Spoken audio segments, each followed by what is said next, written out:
Hello, आप सभी का मैं फिर से स्वागत करता हूं आपके अपने channel exam news by Uday sir में। दोस्तों, ये आपके एनिमल हस्बेंड्री से संबंधित हम टॉपिक लेकर आए हैं।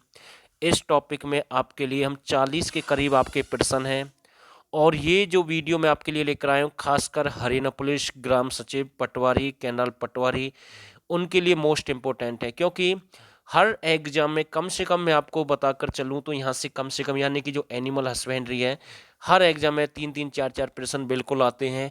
लेकिन हरियाणा पुलिस वालों के लिए ये बहुत ही ज़्यादा इम्पोर्टेंट है, क्योंकि उसमें तो स्पेशल ये भी नोटिस में दे रखा है कि भाई एनिमल हस्बेंड्री से संबंधित प्रश्न आएंगे और जो लास्ट भर्ती हुई है हरियाणा पुलिस की, उसमें भी प्रश्न पूछे गए हैं।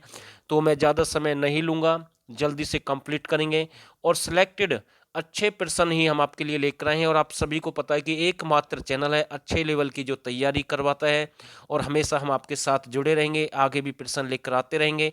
तो मैं आपसे फिर से रिक्वेस्ट करता हूं, जो नए साथी इस चैनल को सब्सक्राइब कर देना और आपसे हमारी विनती, अगर आप कोई वीडियो अच्छी लगे तो इसे शेयर करना और कमेंट करना।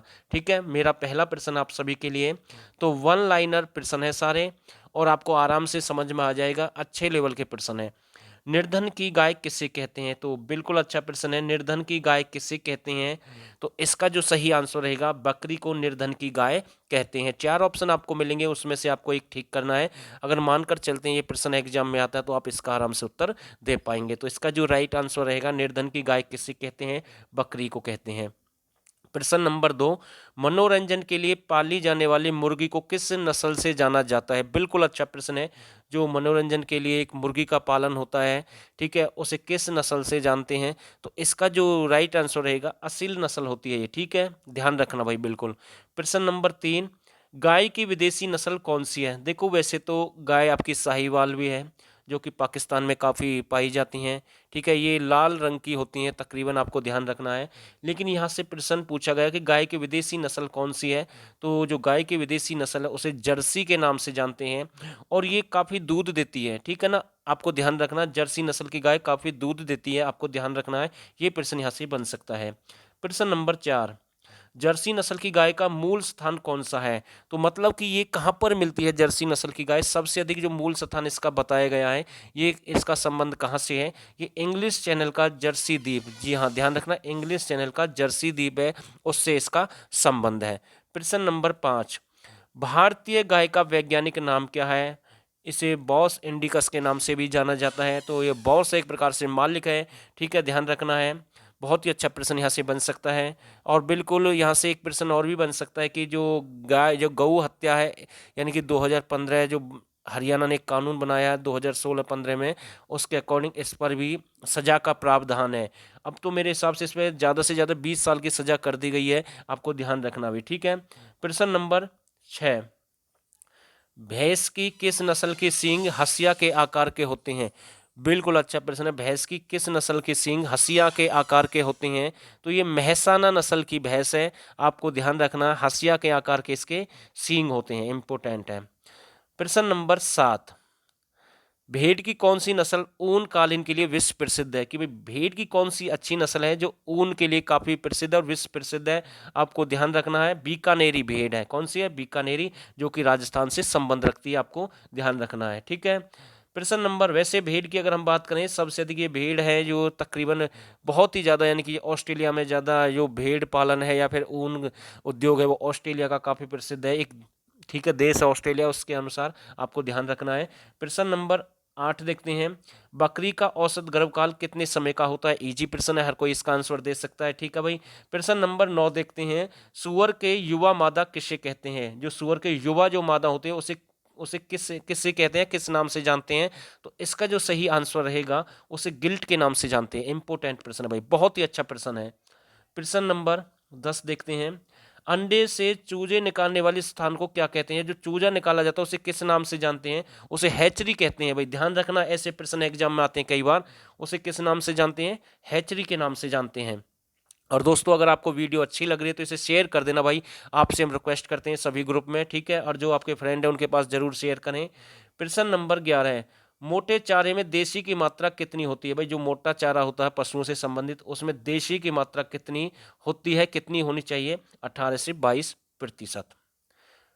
प्रश्न नंबर 12, मुर्गी में अंडा बनने में कितना समय लगता है? तो भाई 24 घंटे में अंडा तैयार हो जाता है लगभग। ये आपको ध्यान रखना है, इजी प्रश्न है, अक्सर ऐसे प्रश्न आ जाते हैं कई बार। अगला प्रश्न, मुर्गों के मांस को क्या कहते हैं? इंपॉर्टेंट प्रश्न है भाई।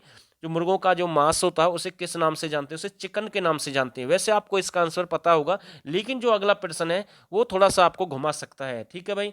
तो भाई देख लें, सुअर के मांस को क्या कहते हैं? सुअर के मांस को क्या कहते हैं? उसे पॉर्क कहते हैं भाई। इंपॉर्टेंट प्रश्न है, सुअर के मांस को क्या कहते हैं? पॉर्क कहते हैं। और दोस्तों ऐसे प्रश्न आपको बुक में नहीं मिलेंगे, ये गुमराह करने वाली बात है। हरियाणा के एनिमल हस्बेंड्री की बुक निकाल दी, करंट अफेयर की बुक निकाल दी, उनमें इजी लेवल होता है और उनको ही पढ़कर बच्चे खुश होते हैं, लेकिन वहाँ से प्रश्न नहीं आते हैं। आपको समझना है, तैयारी करनी है, और अगर आपको अच्छे से तैयारी करके अगर आप जाते हैं तभी आपकी नौकरी लग सकती है, ठीक है। तो सुअर के मांस को क्या कहते हैं? पॉर्क कहते हैं। प्रश्न नंबर 15, खीस में विटामिन ए के रूप में क्या होता है? खीस में विटामिन ए के रूप में क्या होता है? कैरोटीन होता है भाई, ध्यान रखना, क्या होता है? कैरोटीन होता है।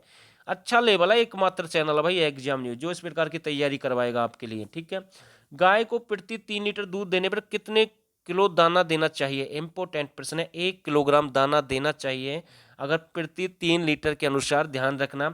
अगर वो 6 लीटर दूध देती है तो 2 किलोग्राम दाना, उसके अकॉर्डिंग उसको दाना देना चाहिए। मतलब कि आप समझ रहे होंगे जिस तरीका से मैं आपको समझाना चाहता हूँ, ठीक है। प्रश्न नंबर 17, ये एवरेज है भाई, औसत थी एक प्रकार से उसकी।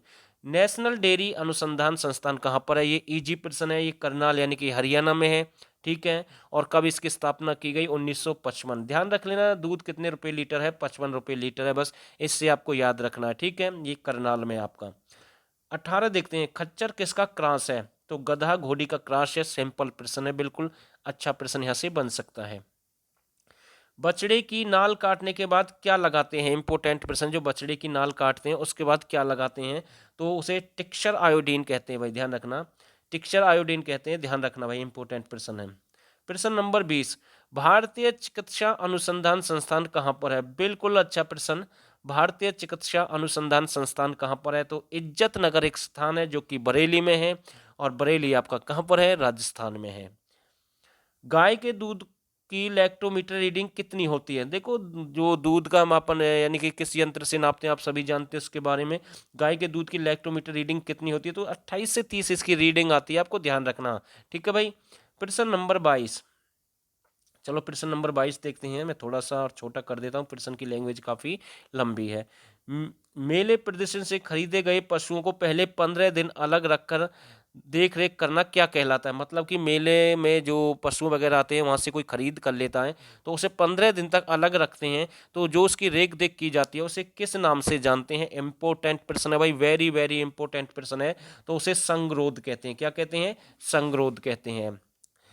कष्ट प्रसव, जी हाँ, कष्टप्रद प्रसव की क्या कहते हैं, मतलब किसे कहते हैं? तो ये एक डिस्टोकिया है और पशुओं से ये संबंधित है। प्रश्न नंबर 14, भारत में डेयरी पशुओं की संख्या विश्व के पशुओं के कितने भाग है भाई? जो डेयरी पशुओं की संख्या है वो हरियाणा विश्व के टोटल कितना प्रतिशत है? यानी कि 1/5 भाग हमारे देश में है, आपको ध्यान रखना भाई। प्रश्न नंबर 25, दुग्ध शर्करा को क्या कहते हैं? लैक्टोज कहते हैं भाई, सभी जानते हैं, जी प्रश्न है। दुग्ध जो शर्करा होती है उसे किस नाम से जानते हैं? लैक्टोज के नाम से जानते हैं।